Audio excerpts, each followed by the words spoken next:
Hello guys, আসসালামু আলাইকুম। Welcome to back my channel. আশা করি আপনারা সবাই ভালো আছেন। আলহামদুলিল্লাহ, আমিও ভালো আছি। গাইস, আজ আপনাদের সাথে শেয়ার করব ছোট চিংড়ি মাছ ভুনা। তো ছোট চিংড়ি মাছ ভুনা করার জন্য আমি যা যা নিয়েছি তা হলো নিয়েছি 250 গ্রাম ছোট চিংড়ি মাছ। আমি এখানে ভালো করে বেছে ধুয়ে পানি ঝরিয়ে নিয়েছি। 4-5টি মাঝারি সাইজে পেঁয়াজ কুচি করে নিয়েছি। 3 টেবিল চামচ সয়াবিন তেল নিয়েছি। 1 টেবিল চামচ হলুদ গুঁড়ো, হাফ টেবিল চামচের একটু বেশি ধনে গুঁড়ো নিয়েছি, হাফ টেবিল চামচ মরিচ গুঁড়ো নিয়েছি, 1 চা চামচ লবণ নিয়েছি, হাফ টেবিল চামচ জিরে গুঁড়ো নিয়েছি, কিছু ধনে পাতা কুচি করে নিয়েছি, 2টি কাঁচামরিচ কিউব করে কেটে নিয়েছি, 3 টেবিল চামচ সয়াবিন তেল। তো গাইস, আসুন এবার রান্না শুরু করি। তো রান্না শুরু করার জন্য ফার্স্টেই চুলা জ্বালিয়ে কড়াই গরম করে নিয়েছি। এখন এখানে দিয়ে দিচ্ছি 3 টেবিল চামচ সয়াবিন তেল। তেল গরম হয়ে গেছে। এখন আমি এখানে অ্যাড করে দিচ্ছি পেঁয়াজ কুচিগুলো। তো পেঁয়াজ কুচিগুলো দিয়ে আমি ভালোভাবে নেড়েচেড়ে ভেজে নিচ্ছি। তো ভাজা হয়ে গেছে। এখন আমি এখানে অ্যাড করে দিচ্ছি অল্প একটু পানি।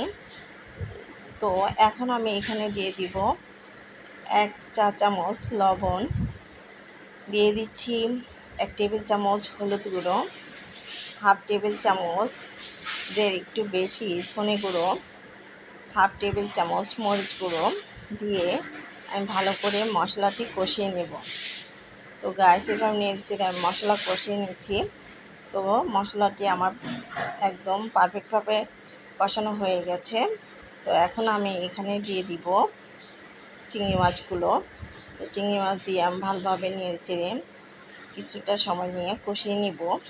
তো গাইস, দেখুন চিংড়ি মাছ কষানো হয়ে গেছে। এখন আমি এখানে অ্যাড করে দিচ্ছি পানি। তো গাইস, পানিটা এমনভাবে দিব যাতে চিংড়ি মাছগুলো পানির নিচে থাকে। তো গাইস, আমি এখন নেড়েচেড়ে ঢাকনা দিয়ে ঢেকে আরও 3-4 মিনিট রান্না করব। তো গাইস, আপনারা যারা আমার চ্যানেলটিতে নতুন তারা আমার চ্যানেলটিকে লাইক এবং সাবস্ক্রাইব করে আমার পাশে থাকবেন এবং আমাকে আরও নতুন নতুন ভিডিও বানাতে উৎসাহ দিবেন। তো গাইস, 3-4 মিনিট পর আমি ঢাকনা খুলে আরেকটু নেড়ে চেড়ে দিব এবং এখানে অ্যাড করে দিব কাঁচামরিচ এবং ধনে পাতাগুলো দিয়ে এখন আমি লবণ ঝাল দেখে নিব। গাইস, এখানে আপনারা আপনাদের পছন্দ মতো লবণ ঝাল অ্যাড করতে পারেন। গাইস, এখন আমি দিয়ে দিব হাফ চা চামচ জিরে গুঁড়ো দিয়ে ভালোভাবে নেড়ে চেড়ে ঢাকনা দিয়ে ঢেকে আরও 2 মিনিট রান্না করব। গাইস, দেখুন আমার রান্নাটি পারফেক্টভাবে হয়ে গেছে। এখন এটি আমি সার্ভ করে নিব। গাইস, আমি সার্ভ করে নিয়েছি। দেখুন দেখতে কালারটা কতটা লোভনীয় লাগছে, দেখেই বোঝা যাচ্ছে খেতেও অনেক টেস্টি হয়েছে। এই রান্নাটি গরম ভাত দিয়ে খেতে খুবই টেস্টি। আপনারা এটি বাসায় অবশ্যই ট্রাই করবেন এবং খেতে কেমন হয়েছে আমাকে কমেন্ট করে জানাবেন।